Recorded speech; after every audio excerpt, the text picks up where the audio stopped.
কই ফোন দিমু আমি তোমার কাছে 20,000 টাকা চাইছি। আজাইরা কথা না জানি কথা আমার কাছে কয় দিমু তো সব। বাড়ি করবে, বিয়া শাদী করাইবো দেশে গেলে।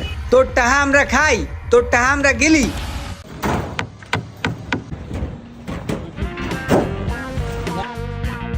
এইটাকে এই জায়গায় দাও আর গুরুত্ব সহকারে কাজ করো, আর একটু দ্রুত করো, ফাস্ট। বন্ধু মনটা আজকে ভালো নাই রে, সেই প্যারা খাইতেছি। কে কি হইছে? এত টেনশন কি নিয়া? আর কইস না মামা, গার্লফ্রেন্ডে কইছিলাম যে ওর বার্থডেতে একটা আইফোন গিফট করবো। বার্থডে কাছে আইতেছে, আইফোনের তুই জোগাড় করতে পারিনি। এখন আমারটা যদি দিয়ে দিই তাহলে আমি চলবো কেমনে? আবার ওইদিকে সেমিস্টারও আয় পড়তেছে, কইতে জোগাড় করবো, মাথা মতো পুরো হ্যাং হয়ে গেছে গা। তো নতুন কিনে দিতে তাইলে? ওইটাই টেনশন করতেছি, কেমনে কি দেওয়ান যায়। কে তুই তোর বাইরে ক, তাহলে তুই যায়। দূর বেটা, তোর বাইরে ফোন দিয়া ক তোর ফোনটা নষ্ট হয়ে গেছে। দেখ বেটা, দিল্লি আরেক খিস ঢুকাইয়া। বেটা কয়েকদিন আগে ভাইয়ের তো একটা নতুন ফোন নিছি, প্রতি মাসে কি হ্যাঁ আমার ফোন দিব বেটা? দেখ বেটা, এই সমস্ত